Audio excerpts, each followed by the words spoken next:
been smiling lately,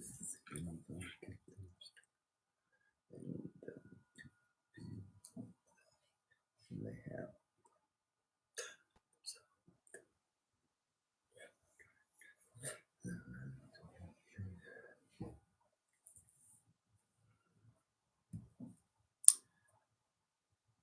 Hello, everybody.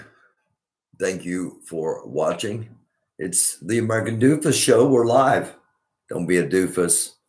Tuesday, it is an open forum Tuesday. That means anything you want to talk about, you just let me know and we'll talk about it. Any questions you have, I'll try to answer them to the best of my ability. Few things to talk about in case nobody's in a talkative mood. I know it's incredibly cold where I'm at, and over a large portion of the country, it's incredibly cold. So if you're somewhere warm, good on you.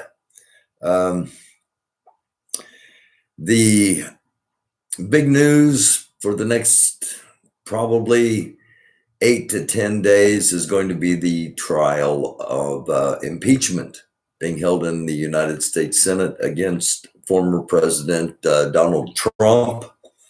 And I've got a concern that the Trump impeachment is finally going to answer a question I've been asking for a long time. Who are the enemies going to be when this supposed civil war happens, if it does?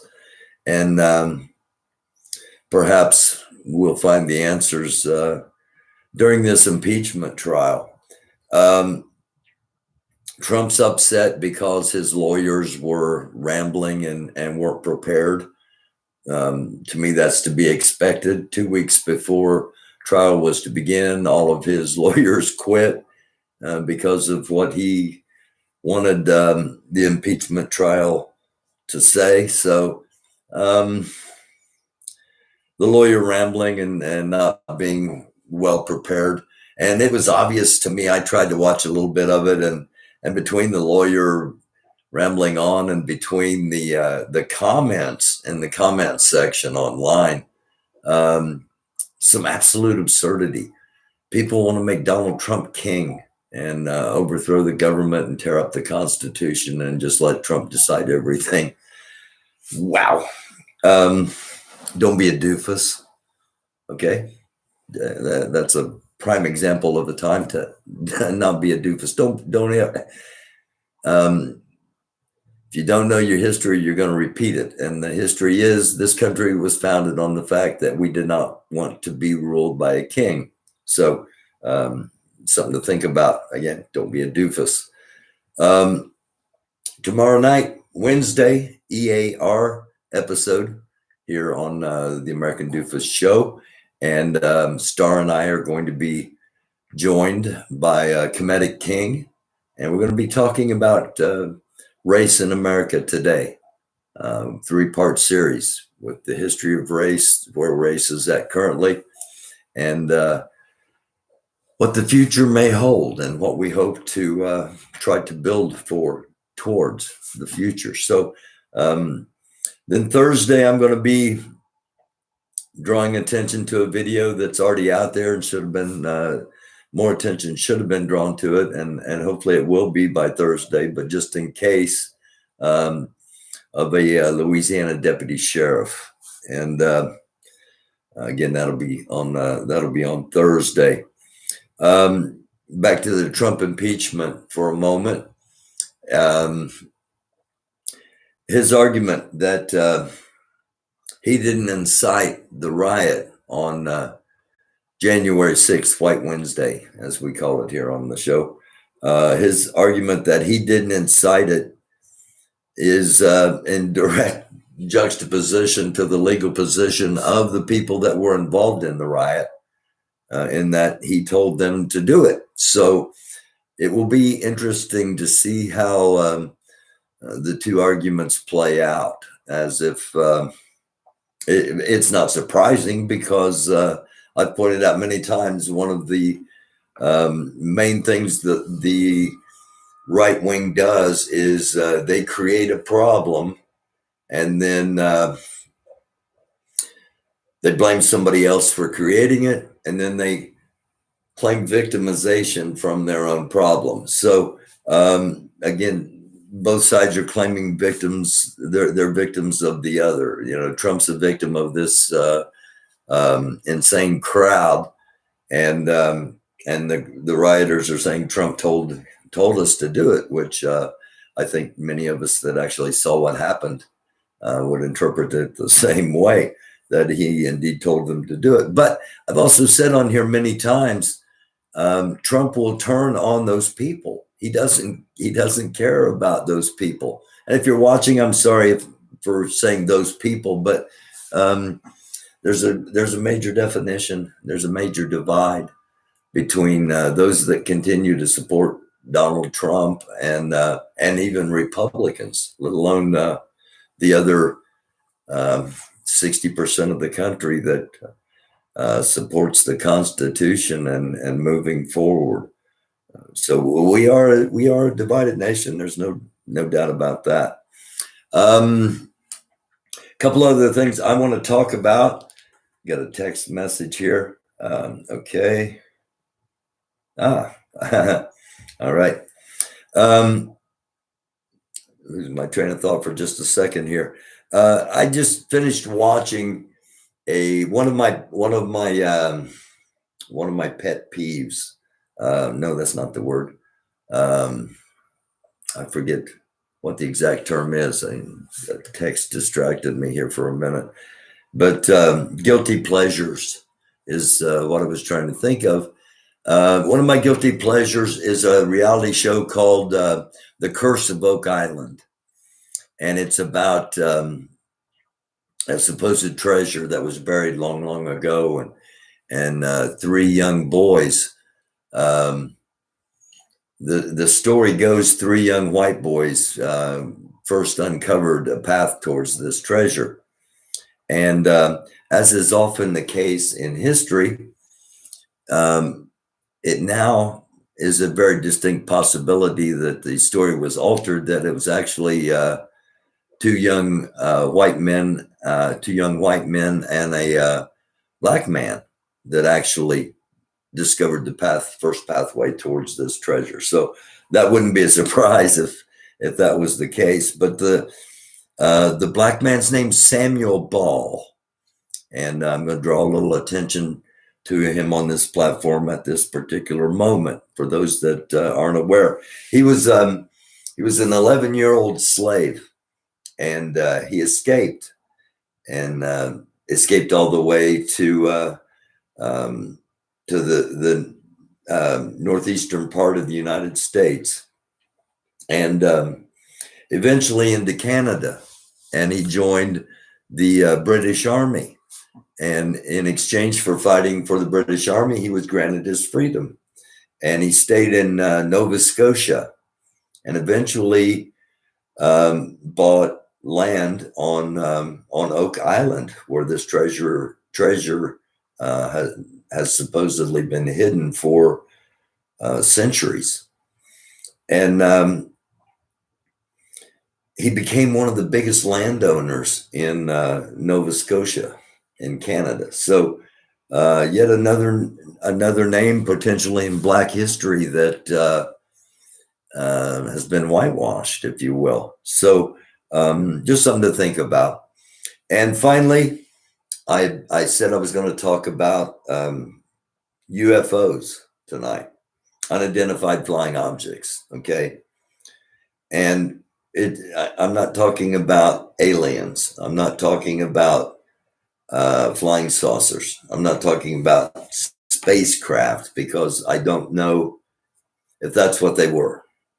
I do know twice that I've had situations where things have been in the sky that could not be explained, unidentified, and in the sky, I'm assuming flying, and I'm assuming objects as well. One time, a friend of mine, Mel and I were driving home from Indianapolis when I lived to the east of Indy, about 40 miles. And Mel was on an episode with me early in the show when we were going to do a sports segment every week, and it ended up evolving to where we're at now. But anyway, Mel and I were on our way home from Indianapolis one night, and it was probably 11, 12 at night, and we were driving through the country, and we had to Mel had to go to the bathroom. Okay, so we stopped on this country road in the dark, and got out, and the only lights were the interior lights from the car doors not being shut. The headlights, taillights, everything was off, and all of a sudden there was this big light in the sky.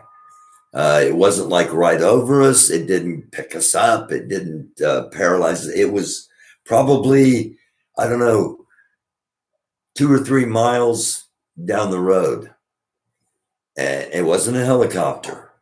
It was maybe 40, 50 feet off the ground, and it just illuminated in a beam down to where it was like a circular beam down, but it was so bright that it illuminated where we were. And it was there for maybe 10, 15 seconds, and then the light disappeared, and there was no sign of anything. And we just looked at each other and we spent the rest of the ride home trying to rationalize what it could have been. So that was the first time. The second time was about 3 years ago now. And I was driving a female friend. She was, I don't know, 15 years younger than me, probably. And I was driving her up to pick things up she was going to her ex-boyfriend's house to pick some things up. A totally different story. But anyway, we're driving towards Anderson, Indiana. And I looked in my side rearview mirror as I was driving, and I saw it was a cloud-like object, only it wasn't a cloud. And it wasn't, I mean, I don't, cloudish, cloud-like. It was, I don't know, it's hard to explain. It was like a cloud, only it was like a cloud, only firm. And it wasn't, it was maybe, I'm guessing maybe 60, 80 yards across, and maybe 15 yards tall. And it was about, again, probably a half a mile behind me, and maybe 100 feet in the air when I first noticed it. And I put my eyes back on the road, back to the speedometer, back to the road, and looked back, and it had closed. It was getting closer fast. And I asked my friend, I said, Jen, do you see this behind us? And she turned around and looked out she actually turned around in the seat and looked out the rear window.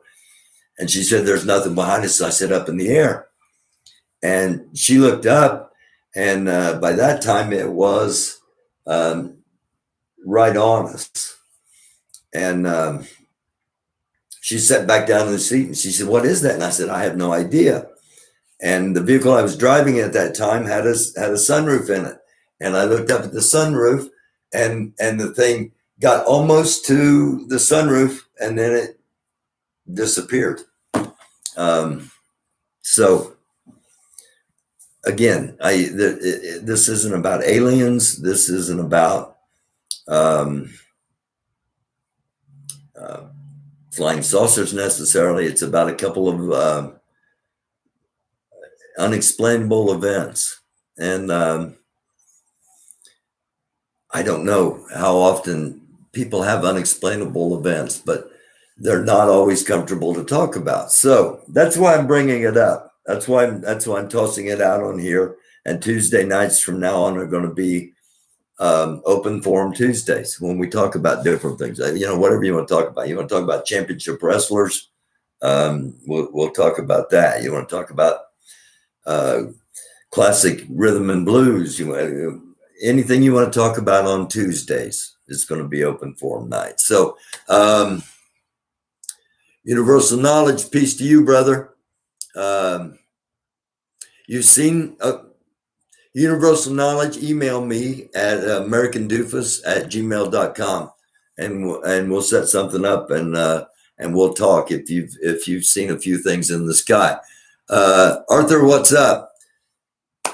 Anybody got any questions? Anything you want to talk about? Again, the big news, the thing that's going to be dominating is going to be the impeachment trial. And I've had people say this is just going to be a big waste of money. Nothing's going to happen. And that could be the case, that he doesn't get impeached, and there's absolutely nothing that happens to him other than the damage to the damage in the opinion of rational people of that's going to keep piling up as this goes on and on and on. To those that are diehard Trumpers, this is just going to piss them off more and more and more. Thus, what I said at the beginning, will the impeachment make this division more clear? Will we know who's supposed to be hating and fighting who after this? Chris, in our episode last Thursday, I believe it was, Chris, if you're new to the show, Chris is a military contractor was a military contractor with the Department of Defense, specializing in militias and in security. Now he has his own international security company, and he's kind enough to come on the show and share with us.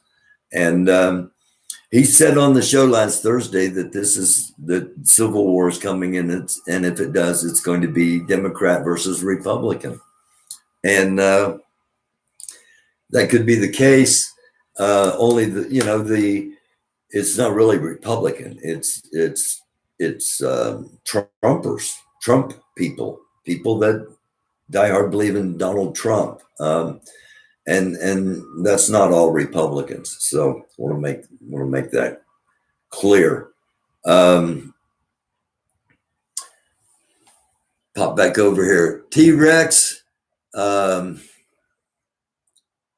was it near an Air Force base in Indiana? No, neither one of them. No, neither one of them were near.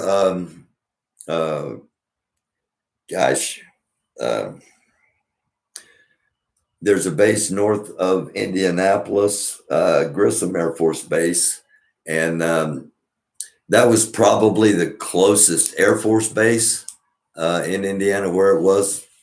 T-Rex.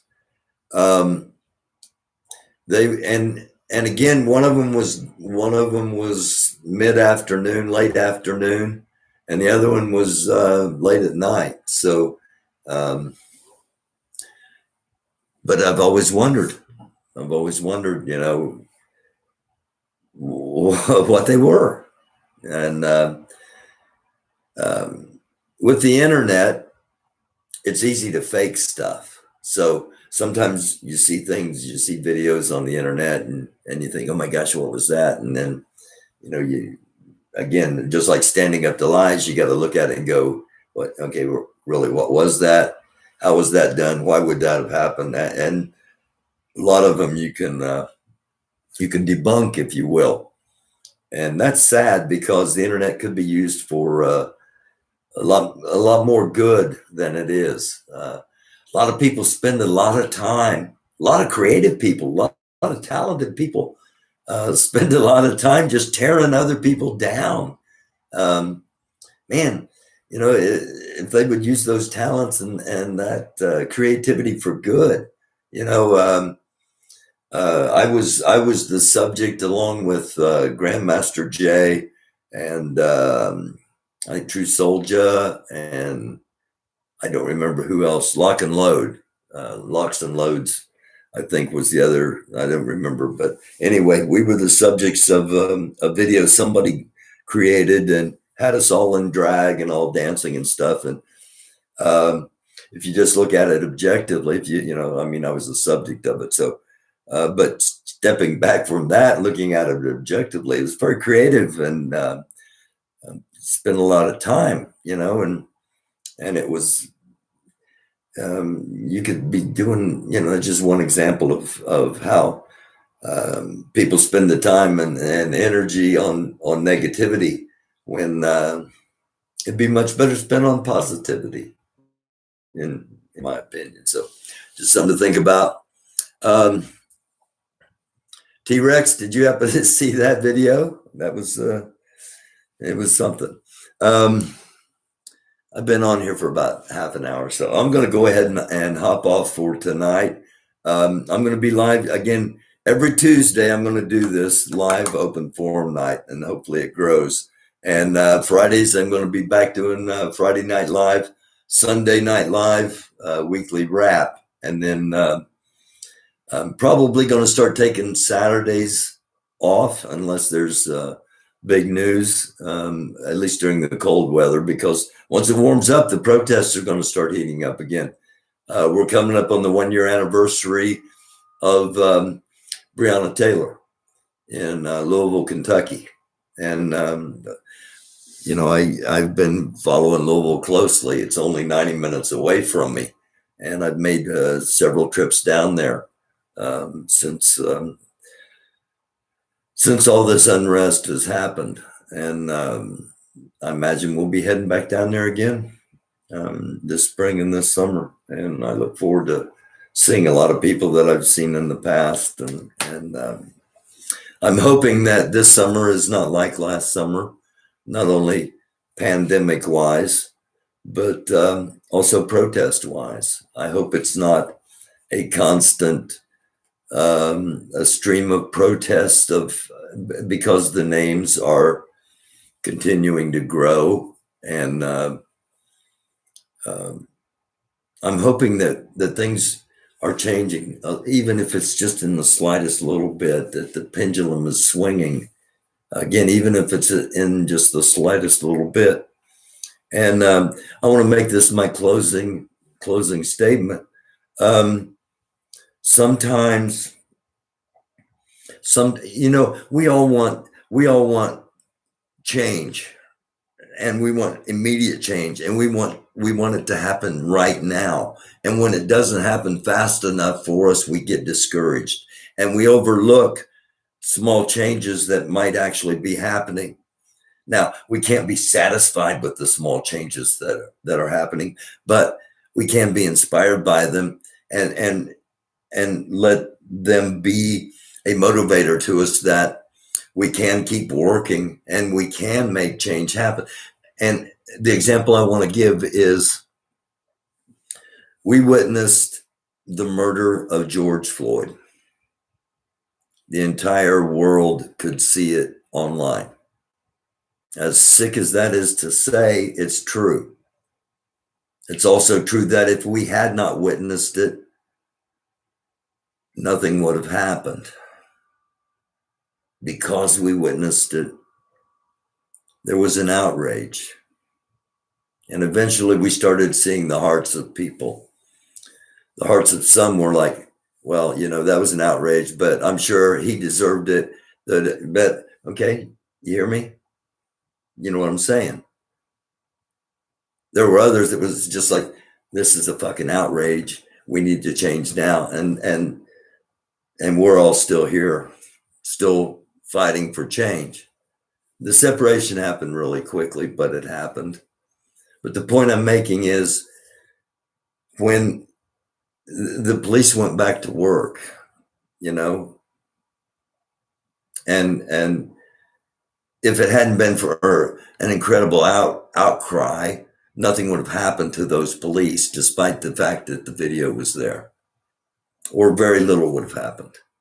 And we move ahead to Columbus, Ohio, and we witness another murder. Only this time the police officer's charged with murder. And that's a small difference, but actually it's a big difference in a small amount of time. It's just we want change so bad that we overlook little things like that maybe aren't such little things. Now, it's a totally different story as to if he gets convicted, but he was charged, and that's a step, and that's a positive step. It's not enough, not even close to enough, but it's a start, and we have to recognize those things, and again, we have to be motivated by those things, because changing to a society of equality, changing to a society that's based on humanity instead of greed, that's radical. It's radical. But it's where America and the world should be in the 22nd century, 21st century. And it should start with us, because it hadn't started yet. It should have started long ago. It should have started long, long, long ago, and it didn't. So let it start with us. Check back over in the comments one more time.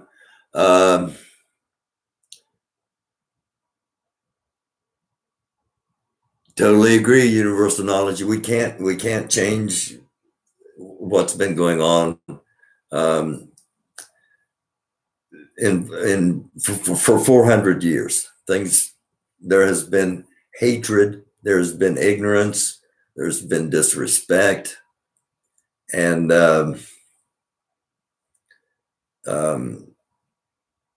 we can't change that fast, but we need to start. I totally agree.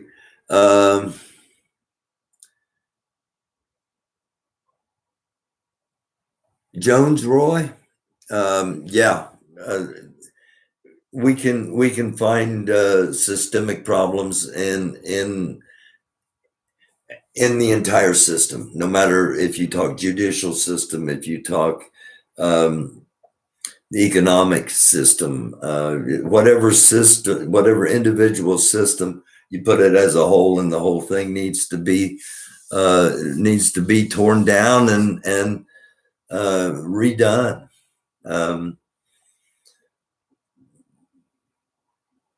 And base it, and really honestly base it on what America was supposed to be founded upon equality, upon freedom, upon opportunities. And yeah, if you're a white person, and if you haven't pissed off the powerful people in the opposition political party, there are a lot of opportunities for you. But I've come to learn that the opportunities are really limited as far as actually getting in a position to make change. And that's a very controlled environment, and it's very rare somebody breaks into that environment. And when they do, they're immediately targeted to try to be removed from that environment. AOC is a prime example, congresswoman, that Latina congresswoman that is, I hope rises. I hope continues to rise in power. But anyway, it's really odd. It's really odd to be watching on TV, and some of the senators that are active in this impeachment. I've met some of these people, and yes, I have met Joe Biden. I've met Joe Biden multiple times when I was involved in federal politics, and I have not met Kamala Harris. I would like to. I think it would be an honor to do so.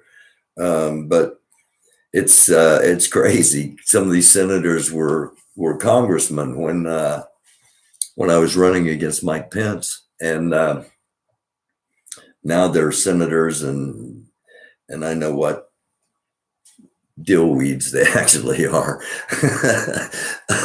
I'm just going to leave it at that.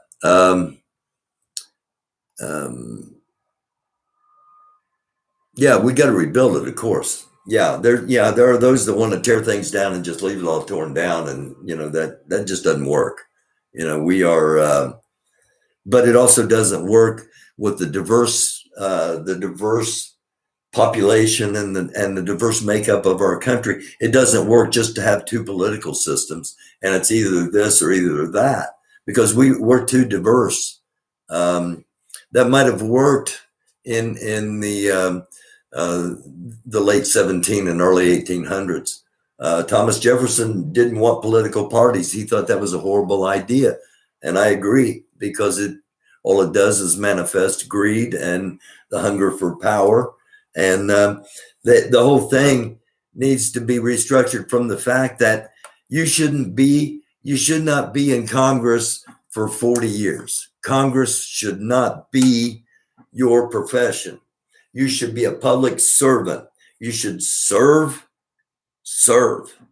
okay? Not a self-servant. You should be a public servant. You should, if you're going to be in Congress, in the House of Representatives, if you can't get anything done in 8 years, you're not effective. You shouldn't be there. 4 terms maximum, and then they need to be out. A senator, give them 12 years, not 44, not 68, not, it's too self-servant. And again, it's because our systems, all of our systems, the majority of them anyway, were designed 300 years ago. And I'm not talking about totally tearing down the Constitution. I'm not talking about overthrowing the government. I'm talking about historic, timely, the time has come, and radical changes to how things are done in our country. Things we ought to be thinking about. Things we ought to be preparing to perpetuate. We do it through political power. We do it peacefully. We do it through coming together in unity. Just something to think about. I will be back. I love you all. Thank you all for the comments. Jones Roy, the Duke of the Great Lakes, thank you for joining. Let's see, T-Rex, and anybody else in the comments? It doesn't look like it at the moment. Thank all of you for watching out there, watching live, that aren't in the comments. Thank you that are watching delayed or watching the recorded version of the live. Going to be doing this on Tuesdays, an open forum Tuesday, and I enjoyed it. I hope you did too, and look forward to doing it again. And a quick reminder, tomorrow night, it's going to be Star, myself, and Comedic King, and we're going to be talking about race in the present day America and the world. And then Thursday night, again, I'm going to be talking about the situation with the very sad situation with the Louisiana deputy that I was informed of. And then Friday, we'll be doing, I believe, Friday Night Live. So that's what's coming the rest of the week. Thank you all again. I love you. If you want to help out EAR, End All Racism, GoFundMe. The GoFundMe link will be in last night's episode in the description. So make sure you check it out there if you would, and if you want to help out. If you want to help me out directly, it's Cash App, $ American Doofus, all one word. Doofus is DUFUS. So thank you all. I love you all. I wish you nothing but blessings, health, and peace. We're in a pandemic. We're in an impeachment that's going to inflame about 35 to 40% of the nation. And we're in a dark time. And all that's continued to go through my mind the whole day is I've been smiling lately, thinking about good things to come. And I do believe that they might have begun. Sung by a guy named Cat Stevens. That he's changed his name and it just totally escaped me. But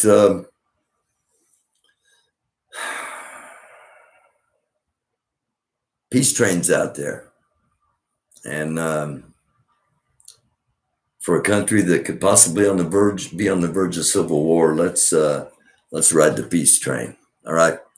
And if somebody's got his name, pop it in the comments real quick. It's Yusuf, and I can't think of his name, but the song has just been resonating in my head all day long for some reason. Peace Train by Cat Stevens.